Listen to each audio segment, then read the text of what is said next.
Good evening friends. आज हम आप लोग को सेल के बारे में थोड़ा डिस्क्राइब करने वाले हैं, तो थोड़ा बताइएगा कि सेल के बारे में क्या आप इसका डिफिनीशन सिंपल वे तरीके से। आप लोग सेल तो बहुत पढ़े होंगे, तो हम बता रहे हैं कि cell are the basic fundamental unit of life है। So if you are a to break apart on organism to cellular level, the smallest independent component that we would find would be the cell. Explore the cell node to know what is a cell, cell definition, cell structure, type and function of cell. These nodes have an in-depth description of all concept related to cell. ये जितने भी बता रहे हैं cell के बारे में बता रहे हैं, तो पहले हम लोग जाएंगे सेल डिफिनीशन के बारे में, सेल है क्या। तो देखिए एकदम छोटा सा थोड़ा सा समझिए इसको क्या बता रहा है कि cell is defined as the smallest basic unit of life that is responsible for all life process. ये जो सेल ही है ना, जो हम लोग का लाइफ का, जो हम लोग का अगर देखा जाए तो हम लोग का बॉडी, ये जो पूरा बॉडी हम लोग का बना हुआ है, वो किस चीज़ से बना हुआ है। हम लोग सोचते हैं कि क्या है, पूरा बॉडी है, तो पूरा का पूरा एक सेल से बना हुआ है, छोटे छोटे पार्ट्स है। जैसे अगर हम एक छोटा सा अगर नेल, ये नाखून अपना नेल है, तो ये नेल में भी बहुत सारे सेल्स है। मतलब जितनी भी बॉडी का ऑर्गेनिज्म, जो भी चीज़ आपको दिख रहा है, वो पूरा का पूरा मेड अप ऑफ सेल है। तो ये बता रहा है कि cell are the structural, functional and biological unit of all living beings. जितने भी लिविंग थिंग्स है वो उसके बाद सब में से सब मेड अप ऑफ किससे, सेल्स है। जैसे कि हमारा बॉडी हो गया, प्लांट हो गया, आपको हर चीज़ जो भी लिविंग थिंग्स है सभी किससे मेड अप ऑफ सेल्स हैं। A cell can replicate itself independently, hence they are known as building blocks of life. हमारा बिल्डिंग ब्लॉक्स है, मतलब लाइफ का जो भी बिल्डिंग ब्लॉक्स है बना हुआ, जो मेडअप ऑफ है ना, ये हम लोग का पूरा सेल से बना हुआ है। तो each cell contain a fluid called the cytoplasm, which is enclosed by the membrane. Also present in the cytoplasm are several biomolecules like protein, nucleic acid and lipid. Moreover, cellular structure called cell organelles are suspended in the cytoplasm. तो अभी हम लोग थोड़ा देखते हैं, इसका definition समझते हैं कि व्हाट इज ए सेल। आप लोग दिमाग में आता है व्हाट इज ए सेल, तो हम लोग उसका डिफिनीशन के तौर पे बोल सकते हैं कि a cell is the structural and fundamental unit of life है। The study of cell from its basic structure to the function of every cell organelle is called cell biology. जो रॉबर्ट हुक थे, जो तो वो first biologist, वो discover किए थे cell का। All organism made up of cell. आपको बोले थे इससे पहले ना कि हमारा जितना भी ऑर्गेनिज्म आपको दिख रहा है, ये किससे बना हुआ है, सेल से बना हुआ है। They may be made up of a single cell, means अगर सिंगल सेल्स है तो उसको हम लोग यूनिसेलुलर बोलते हैं, और many cells means multicellular, मतलब बहुत सारे। Single cell means a single cell में तो एक सेल से है, या फिर उसको यूनिसेलुलर डिफाइन करते हैं बायोलॉजिकल टर्म में, और बहुत सारे सेल इसको हम लोग बोलेंगे मल्टी सेलुलर, मतलब बहुत अनगिनत है, जो हम लोग काउंटिंग अनकाउंटेबल है। तो mycoplasmas are the smallest known cells. जो माइकोप्लाज्मा है द स्मॉलेस्ट नोन सेल्स है। Cell are the building block of all living beings. जितनी भी आपको लिविंग बींग्स दिखेंगे ना, सब का सब मतलब मेड अप ऑफ किससे हैं, सेल से बने हुए। They provide structure to the body and convert the nutrients take from the food to into energy. जो हम लोग को सोचते हैं, हम लोग बचपन से सुनते आ रहे हैं ना कि हम लोग खाना क्यों खाते हैं, तो आप लोग दिमाग में आता है खाना हम लोग इसलिए खाते हैं कि हम लोग का बॉडी बड़ा होगा, हम लोग का एनर्जी मिलेगा, हम लोग को न्यूट्रिएंट्स मिलेगा। तो ये जो भी है तो कन्वर्ट हो रहा है, ये कौन कन्वर्ट कर रहा है, जो हम लोग न्यूट्रिएंट्स टेक करते हैं। तो ये जो हम लोग का ये जो प्रोवाइड स्ट्रक्चर जो भी आपको दिख रहा है बॉडी का ना, तो ये पूरा का पूरा सेल ही बना रहा है। तो जिस हम लोग बोलते हैं ना कि अगर हम इस तरह से खाएंगे तो हम लोग को बॉडी में इस तरह से न्यूट्रिएंट्स मिलेगा, विटामिन मिलेगा, तो हम लोग उस तरह से करते हैं। तो ये हम लोग का खाना इसलिए ज़रूरी है क्योंकि हम लोग को फूड जो है कन्वर्ट हो रहा है एनर्जी में, तो एनर्जी के फॉर्म में हम लोग एनर्जेटिक फील करते हैं अपने आप को।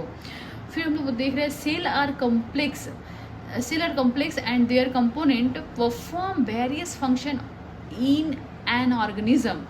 दे are of different shape and size, pretty much like bricks of the buildings.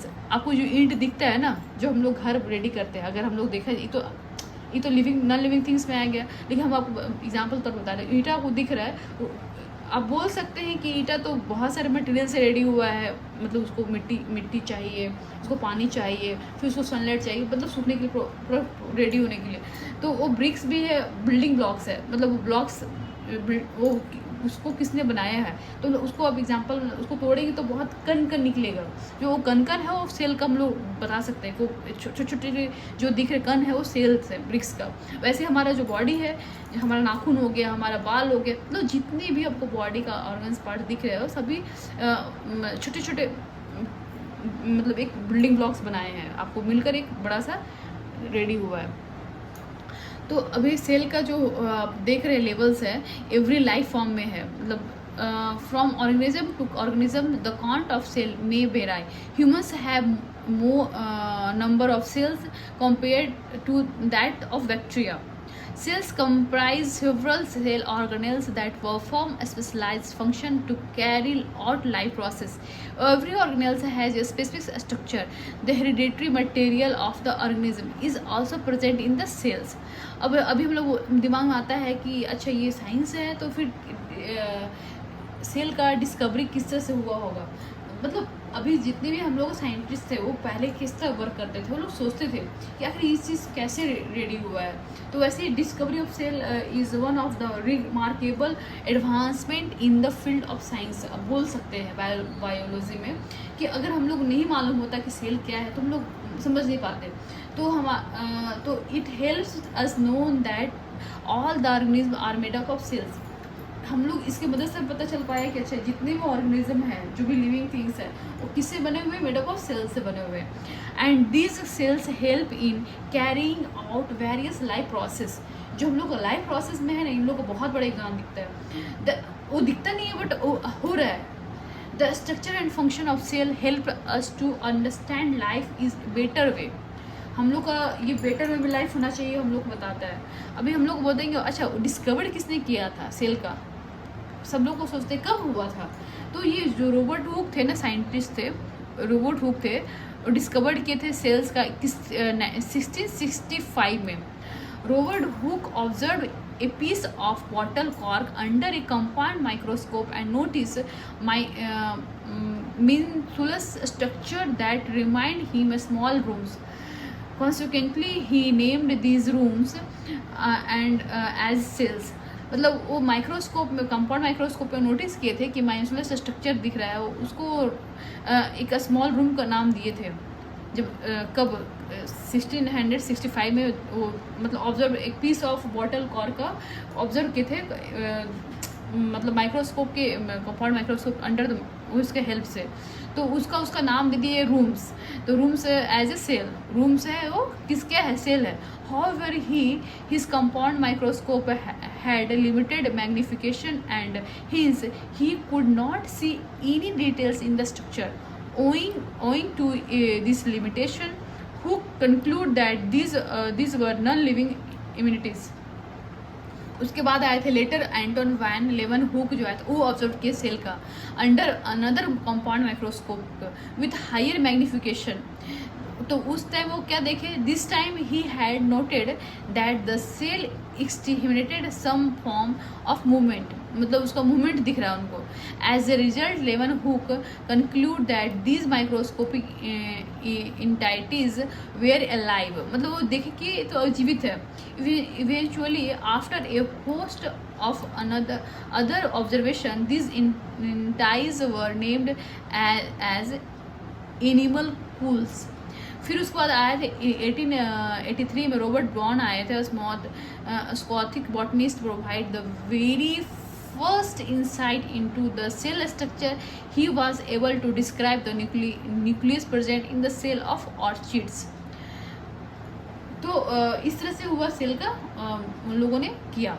फिर हम लोग नेक्स्ट क्लास में हम लोग डिस्क्राइब करेंगे कैरेक्टरिस्टिक ऑफ सेल के बारे में। ओके, थैंक यू दोस्तों, आप इतना ध्यान से समझने के लिए, देखने के लिए धन्यवाद।